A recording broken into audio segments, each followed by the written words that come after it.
존이라는 성도가 꿈에 천국에 갔습니다. 천국에 가서 황금 보석으로 꾸민 집을 보았고 천사들의 찬송 소리도 들었습니다.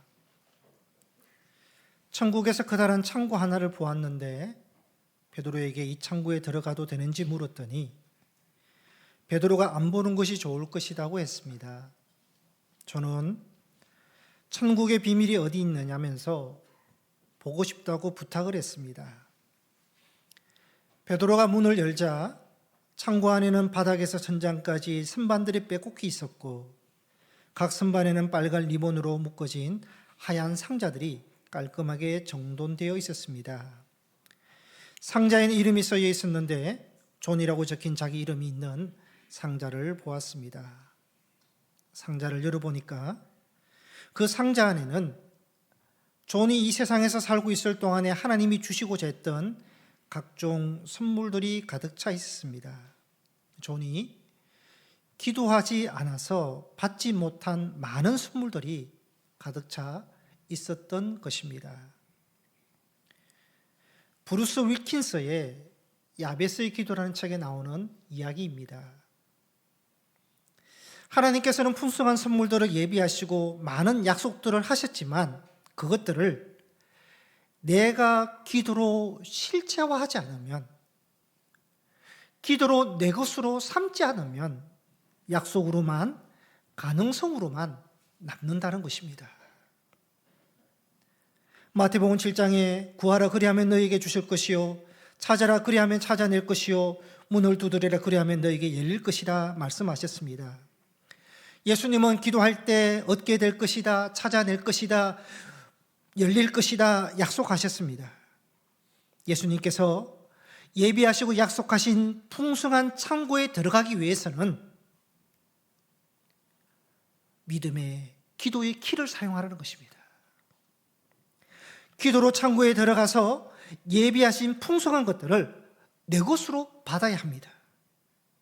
하나님께서 예비하신 풍성한 선물들을 실체화하는 것, 현실화시키고 내 것으로 삼는 것은 기도에 있다라는 것을 기억해야 합니다. 많은 그리스도인은 풍요로움 속에서 빈곤을 경험합니다. 하나님은 모든 것이 풍성한데 내 삶은 왜 이렇게 부족한 것이 많고 메마른 것이 많은가? 많은 그리스도인들이 신앙생활을 하면서도 내적으로는 무기력함 가운데 빈곤하게 살아갑니다. 왜 이렇게 빈곤하게 살아가는 것이겠습니까? 원인은 하나님께 있는 것이 아니라 자기에게 있는 것이고요. 기도에 있다라는 것입니다. 하나님은 모든 그리스도인에게 주시고자 하는 은혜와 선물들을 예비해 두셨습니다. 하나님은 풍요로우시고 풍성하게 주시고자 예비하셨는데 우리가 빈곤한 것은 기도하지 않았기 때문이라는 것이죠. 주께서 예비하신 선물들을 기도로 실체화시키지 못했기 때문입니다. 빈곤의 이유, 공허함과 무기력함의 이유는 기도하지 않기 때문입니다. 기도하면 하나님의 풍성한 선물들을 받게 될 것이고 영적인 무기력함과 공허와 빈곤에서 벗어날 수 있다라는 것입니다. 심리학자 폴 투르니에가 쓴 모험으로 사는 인생이라는 책에서 그는 이 세상의 모든 것들이 다 모험이다. 공부하는 것도 모험이고 사업도 모험이고 운동 경기도 모험이고 결혼도 모험이고 다른 사람에게 선을 베푸는 것도 다 모험이다. 결과는 불확실하다는 것입니다. 그러나 그 모험은 수고스럽지만 그럼에도 불구하고 모든 사람에게는 모험에 대한 갈망이 있는데 그 이유는 하나님께서 우리에게 말씀하셨기 때문이다. 생육하고 번성하여 땅에 충만하라. 이 하나님의 말씀이 이루기 위해서는 모험에 대한 갈망이 있다는 것입니다. 폴 투르니에는 인생 최고의 모험은 신앙생활이라 그랬습니다. 하나님이 살아계시고 나를 향한 계획이 있고 그 계획을 찾아 이루는 것이 그리스도인의 삶이라는 것을 깨달을 때 모험이 시작이 됩니다.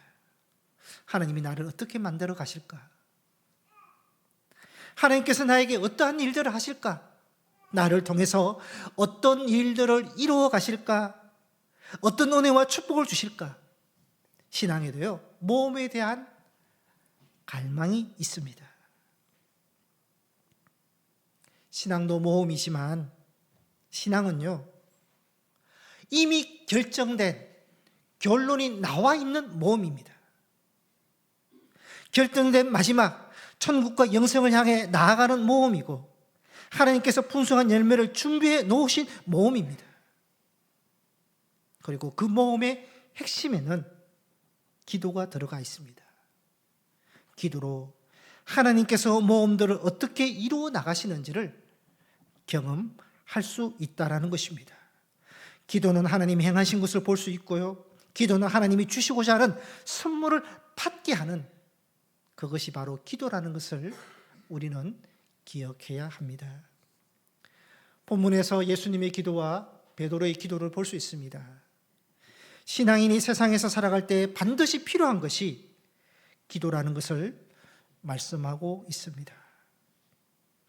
이 본문 내용 앞에는 오병이어 기적이 나옵니다. 예수님께서 광야에서 남자만 5천 명이 되는 무리들을 빵 5개와 물고기 2마리로 배고픔을 해결해 주셨고 12바구니에 남기는 기적을 행하셨습니다. 이것은 예수님이 행하신 최고의 기적입니다. 그동안 예수님이 행하신 기적들은요, 몇백 명들의 무리가 보았을 것입니다. 그런데 이 오병이의 기적은요, 남자만 5천 명입니다. 여자와 어린아이 포함하면요, 10,000명이 넘는 모든 사람들이 이 기적을 보았습니다. 요한복음 6장에 똑같은 오병이어 기적이 나오는데요, 거기에는요, 기적 후에 그 수많은 사람들이 폭발적인 반응을 합니다. 빵 5개와 물고기 2마리를 어떻게 5천 명을 먹일 수 있느냐? 예수님의 능력이야말로 정말 대단하다. 이 예수라면 우리를 로마의 지배에서 건져 주실 것이고 빼앗긴 나라를 회복시켜 주실 것이다. 이스라엘 왕으로 삼자. 억지로 자기 왕으로 모시려고 그렇게 움직였습니다. 놀라기는 제자들도 마찬가지입니다. 백성들의 환호성과 이스라엘 왕으로 추대하는 것을 보고 그 분위기에 제자들도요, 덩달아 들떴습니다. 예수님 때문에 자기들도 함께 대접받는 영광을 누렸습니다. 계산이 빠른 제자들은 자기도 영광의 자리를 받을 것으로 기대했습니다. 예수님의 제자가 된 것이 큰 행운이고 큰 복이라고 생각을 했습니다. 그런데 예수님은 들떠있는 제자들과 무리들에게 어떻게 하시는지요? 22절과 23절에 보시면 즉시 제자들을 재촉하사 배를 타고 건너편으로 가게 하셨고 무리들을 보내셨습니다. 그리고 예수님은 기도하러 산에 올라가셨습니다. 백성들이 막 환호하고 있고요, 이스라엘 왕으로 추대하고자 하는데 예수님은 제자들을 배에 태워 보내시고 무리들을 보내시고 당신은 기도하러 산에 올라가셨다. 이 말씀은요, 그 무리들과 제자들의 요구를 거부하셨다는 것입니다. 예수님께서 속으로 이제야 이 백성들이 나를 알아주는구나, 내가 하나님의 아들이라는 것을 인정해 주는구나, 나는 이스라엘 왕이다, 그렇게 당연하게 생각하지 않고요, 이스라엘 왕으로 칭송받는 것과 세상의 영광을 거부하셨습니다. 예수님은 세상의 영광, 세상 소리, 외면, 바깥 소리, 사람들의 칭찬과 환호성에서 휩쓸리지 않으셨습니다. 정 예수님은 세상의 모습이 백성들이 칭송하고 높여주는 그 말, 그것이 자기의 참모습이 아니라는 것을 아셨습니다. 세상의 소유들, 지위가 있고 지식이 있고 명예와 권력과 물질을 소유한 모습이 참모습이 될 수 없고요, 성공과 실패와 부와 가난, 건강과 질병이 우리에게 참모습이 될 수 없다는 것을 보여주셨습니다. 예수님은 세상의 영광과 사람들의 소리를 거부하시고 기도하셨다는 것은 하나님 안에서 참모습을 보시겠다는 것입니다. 세상의 소리가 아닌 기도를 통해서 하나님의 소리를 듣겠다는 것입니다. 기도하십니다. 하나님, 세상의 영광과 세상 소리로 나를 보지 않게 하옵소서. 하나님 안에서 저를 보게 하옵소서. 저는 하나님의 아들입니다. 기도하셨습니다. 여러분, 기도는요, 하나님 안에서 자기를 보는 것입니다. 기도로 자기를 보아야 한다는 것입니다.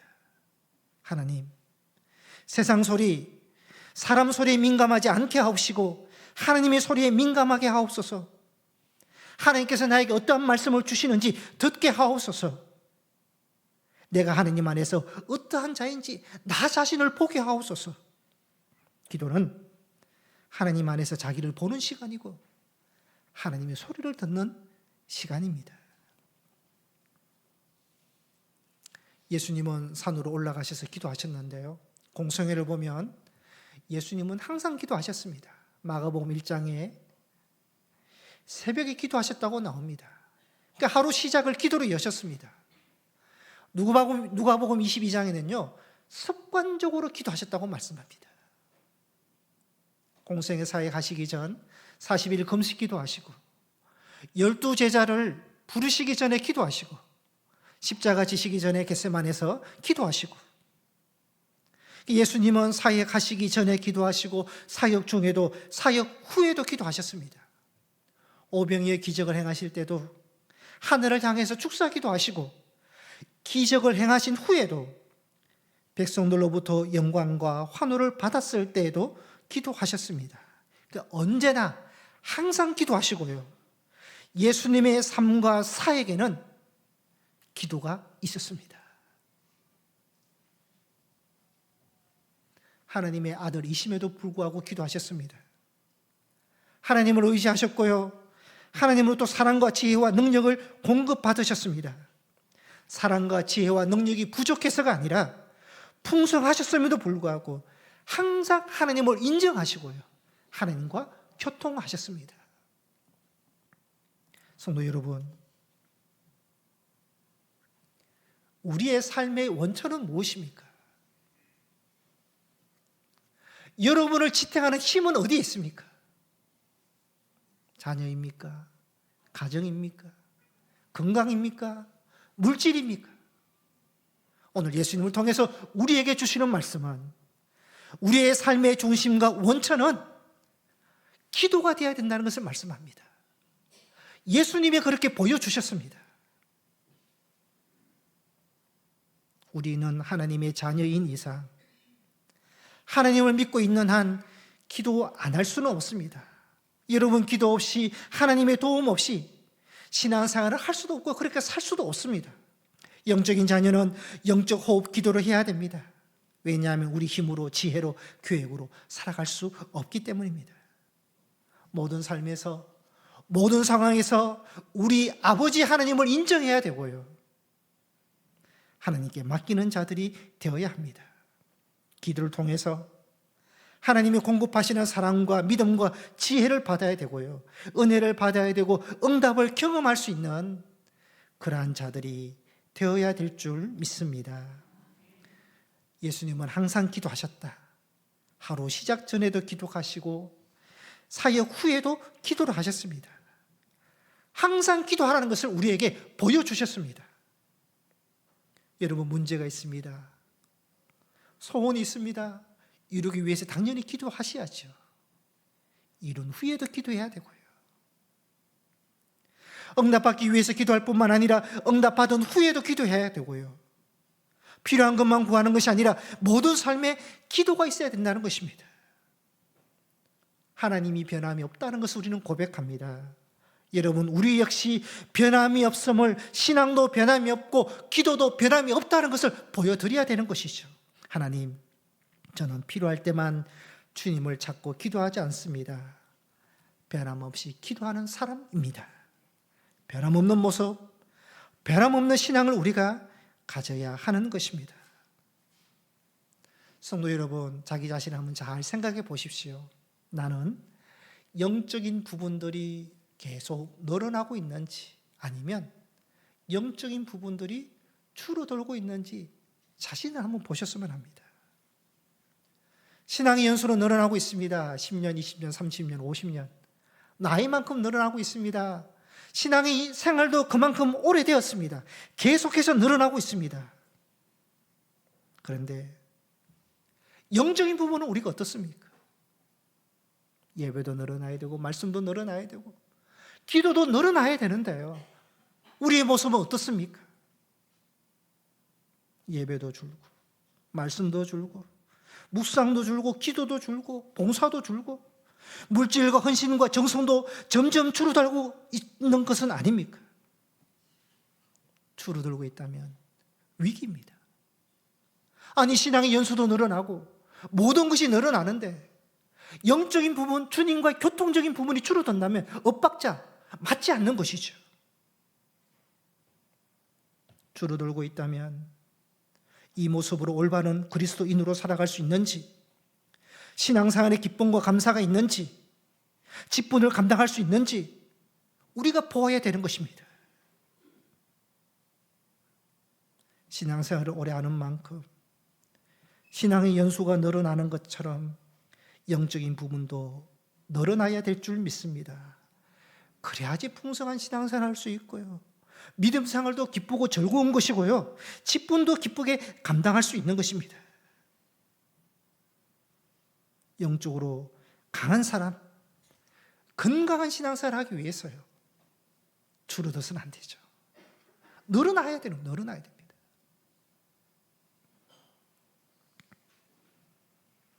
예수님이 산에 기도하러 올라가셨습니다. 무슨 기도를 하셨을까 생각해 봅니다. 하루 사역을 점검하는 기도를 하셨을 것입니다. 그리고 오병이어 이적을 생각하시면서 그 기도를 들어주신 하나님께 감사 기도를 하셨을 것입니다. 그리고요, 유혹을 이기게 해달라고 기도하셨습니다. 백성들이 산 아래에서 환호합니다. 이스라엘 왕으로 추대하고자 합니다. 성공의 한가운데 예수님이 계셨습니다. 백성들을 보내고 제자들을 보내면서 하나님께 기도하시죠. 하나님, 이 유혹에 넘어지지 않게 하옵소서. 백성들의 요구와 세상 소리에 변질되지 않게 하옵소서. 분명히 기도하셨을 것입니다. 기도는요, 그 기도가 우리를 붙잡아 주는 것입니다. 넘어지지 않도록, 유혹에 빠지지 않도록, 변질되지 않도록 하는 것이 기도입니다. 기도하지 않으니까 넘어지는 것이고, 기도하지 않으니까 변질되는 것이고, 바뀐다는 것입니다.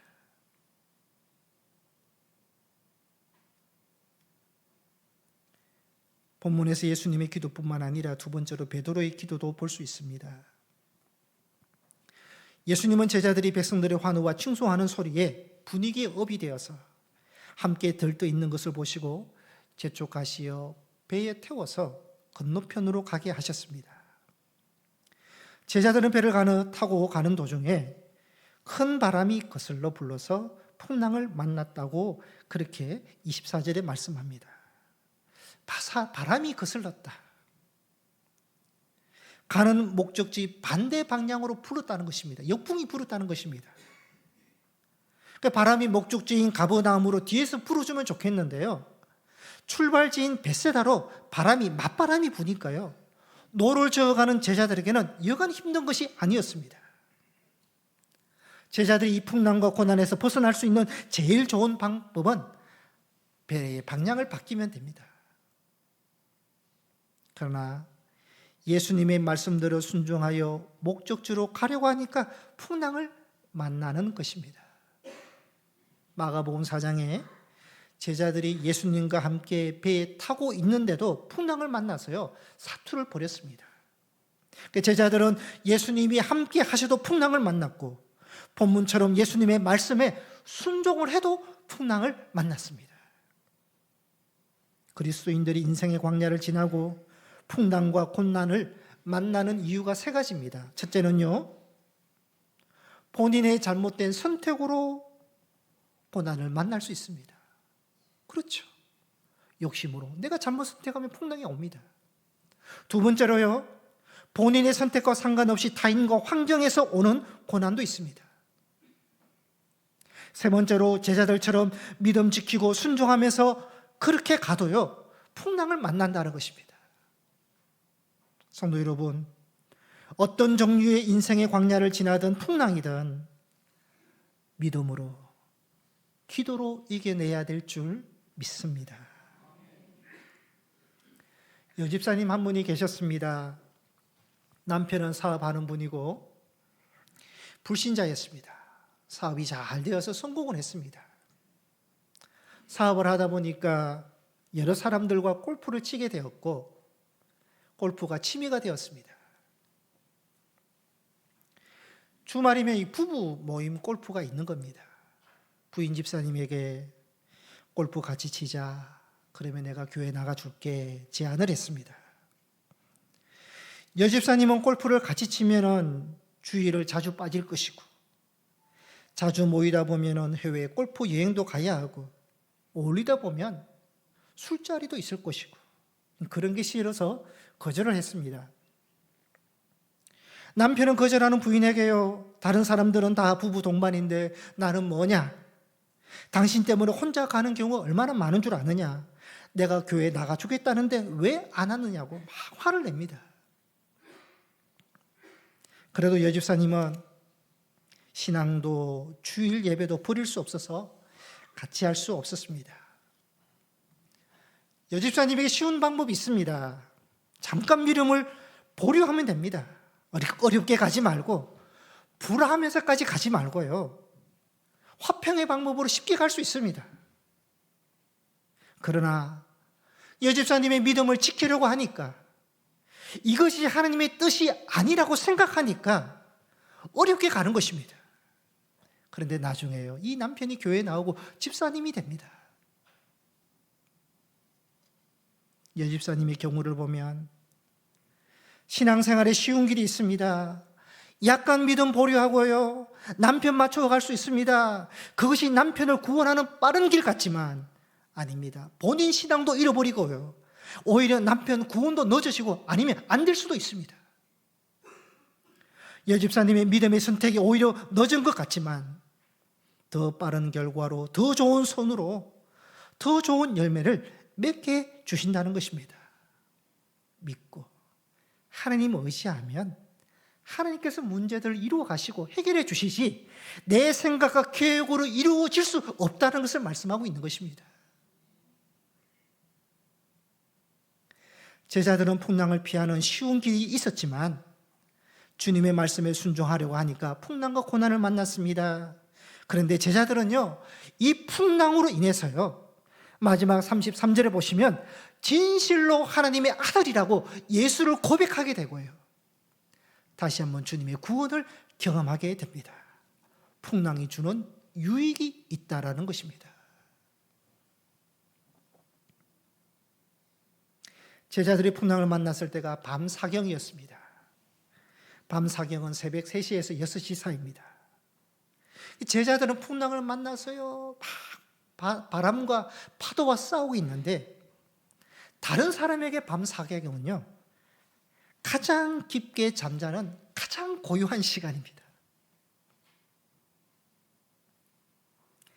나는 인생의 풍랑을 만나고 고난의 한가운데 있어서 풍랑 때문에 이리저리 휘청하고 있지만 다른 사람들은 모른다는 것입니다. 나는 잠 못 이루고 있고 근심하고 힘들어하면서 많은 생각으로 이리 지쳐 덜이 지쳐가고 있지만 옛사람은요, 아무것도 모르고 잠 잘 자고 있습니다. 그게 인생이고, 고난을 맞는 인생은 외롭다는 것입니다. 정말 힘들 때는요, 옆에 있어도 크게 위로가 되지 못할 때도 있습니다. 어디 하소연할 때도 있습니다. 사람들은 내 상황과 내 마음을 모르지만 그러나 예수님은 아신다라는 것입니다. 예수님이 제자들의 상황을 아시고 찾아오십니다. 그것도 예수님께서 바다 위를 걸어서 제자들에게 찾아오셨습니다. 예수님은 내 문제와 사건을 아시고 내가 무엇을 고민하고 있는지 아시고 찾아오신다는 것입니다.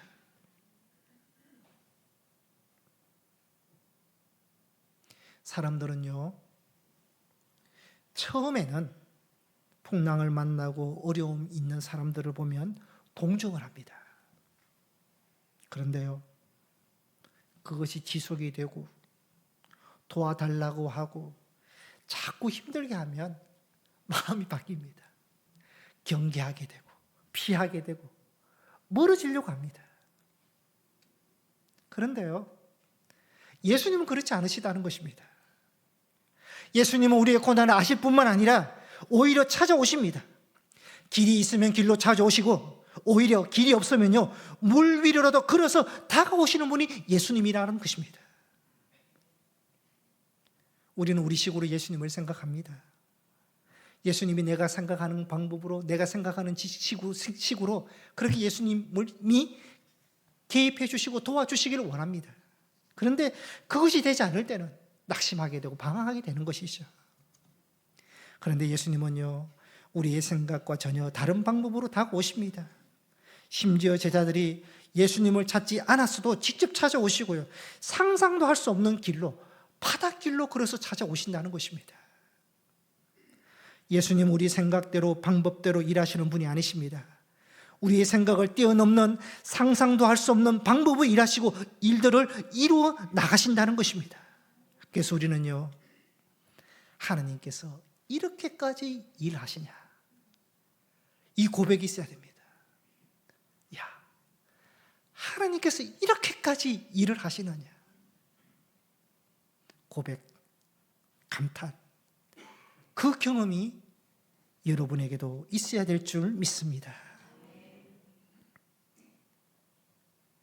예수님이 바다 위를 걸어오자 제자들은 유령인 줄 알고 무서워했습니다.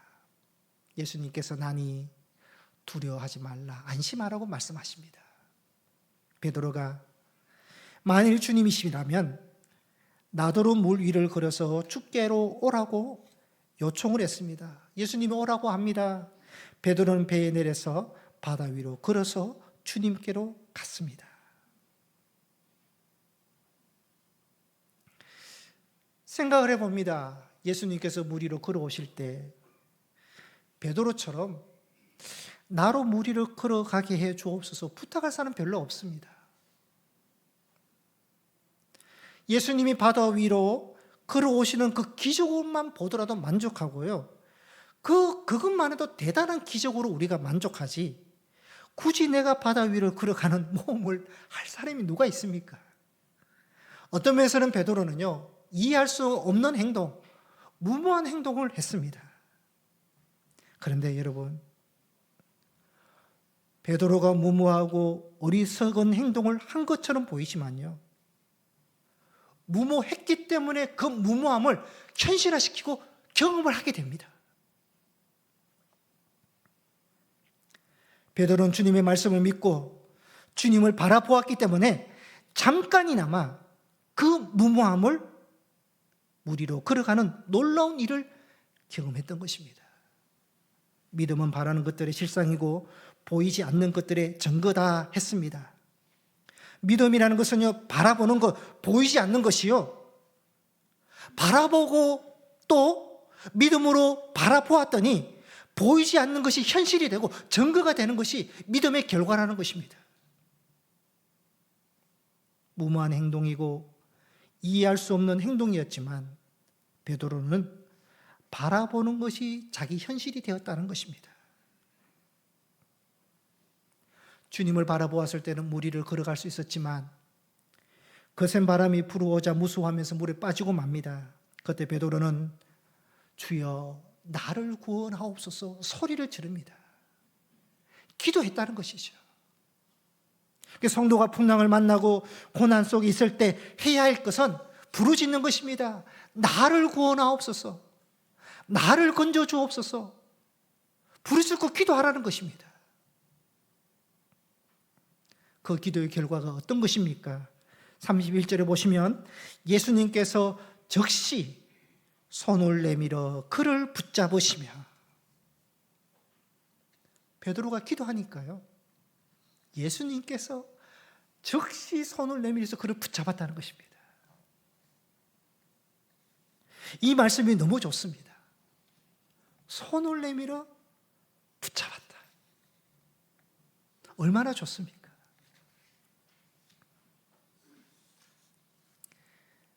찬송가 430장 주와 같이 길 가는 것 즐거운 일 아닌가. 우리 주님 걸어가신 발자취를 밟겠네. 2절 가사가 이렇습니다. 어린아이 같은 우리 미련하고 약하나 주의 손에 이끌리어 생명길로 가겠네. 2절 가사가요, 주의 손에 이끌리다는 가사가 나옵니다. 우리는 어린아이같이 미련하고 약하지만 주님의 손으로 우리를 붙잡으시고 우리를 주님의 손으로 이끌어 주셔서 생명길로 가게 하신다는 것입니다. 여러분, 우리가 여기까지 온 것이 내 계획대로 내 마음대로 해서 온 것이 아닙니다. 신앙인들은요, 내 마음대로 살 수 없고 내 계획대로 될 수 없다는 것을 너무 잘 압니다. 주님께서 나를 이끌어 주셔서 여기까지 온 것입니다. 우리는 주님의 손이 붙잡아 주시고 이끌어 주셔야 된다는 것입니다. 어떻게 주께서 우리를 붙잡아 주시고 이끌어 주십니까? 기도하는 사람입니다. 주여, 베드로처럼 나를 구원하옵소서. 기도할 때 주께서 우리를 손을 내밀어 주셔서 붙잡아 주시고 이끌어 주신다는 것입니다. 성도 여러분, 올 한 해도 우리 주님의 손이 우리를 붙잡아 주시고 주님의 손으로 우리를 이끌어 주시는 은혜가 여러분에게 있으시기를 축복합니다. 베드로는 짧은 시간이지만 주님의 말씀을 믿고 주님을 바라보았기에 바다 위를 걷는 경험을 했고요, 위험을 만났을 때 나를 구원하옵소서 기도를 해서 주님께서 붙잡아 주시는, 건져 주시는 은혜를 경험했습니다. 베드로 외에 다른 제자들은요, 예수님을 바라보면 물 위를 걸어갈 수 있겠구나, 지식만 있었습니다. 베드로처럼 예수님께 기도하면 주님께서 우리를 붙잡아 주시고 건져 주시는구나, 지식만 있었습니다. 다른 제자들에게는 그 지식으로 가능성만 주었지 그들에게 현실이 된 것은 아닙니다. 현실화시키고 구체화시키고 그것이 경험이 된 것은 베드로 혼자입니다. 기도도 마찬가지입니다. 신앙인이라면 누구나 다 기도하면 좋다라는 정도는 다 알고 있습니다. 기도하면 하나님이 응답해 주신다는 것도 압니다. 오늘 말씀처럼 주님이 나를 붙잡고 이끌어 주신다, 압니다. 그러나 지식으로만 아는 것이죠, 그 지식은 가능성이 있는 것이지 내 현실은 아닙니다. 누가 내 현실이 될 수 있겠습니까? 기도하는 사람. 기도하는 자에게는요, 가능성이 아니라 현실이 되고 경험이 되는 것입니다. 2023년 한 해에 여러분의 삶 속에, 여러분의 시간 속에 기도 시간이 있기를 바랍니다. 기도 시간이 하루 중에 가장 소중한 시간이 되시기를 바랍니다. 그 기도 시간이요, 다른 모든 시간들을 통제하고 가치 있게 만드는 본질적인 시간이 되시기를 바랍니다. 기도를 놓치면요, 다른 시간들을 놓칠 수 있다, 그 마음을 우리가 가져야 합니다. 말씀을 요약하겠습니다. 예수님은 오병이의 기적을 행하시고 이스라엘 왕으로 추대받는 성공의 한가운데서 기도하셨습니다. 세상 영광에 빠지지 않게 하옵시고 변질되지 않게 하옵시고, 기도는 예수님은 삶과 사역의 중심이 되셨습니다. 베드로 역시 위기를 만났을 때 예수님을 불렀습니다. 나를 구원하옵소서 기도했습니다. 성도 여러분, 우리의 삶에, 우리 신앙 중심의 기도가 있으시기를 바랍니다. 유혹에 넘어가지 않도록, 변질되지 않도록, 위험과 위기에서 건짐을 받도록 기도해야 될 줄 믿습니다. 지식, 가능성이 아니라 현실이 되고요, 내 것이 되는 은혜가 되어야 되는 것입니다. 하느님께서 예비하신 많은 선물들을 실체화시키고 현실이 되도록 기도할 수 있는 모든 성도님들이 되시기를 축복합니다. 기도하시겠습니다.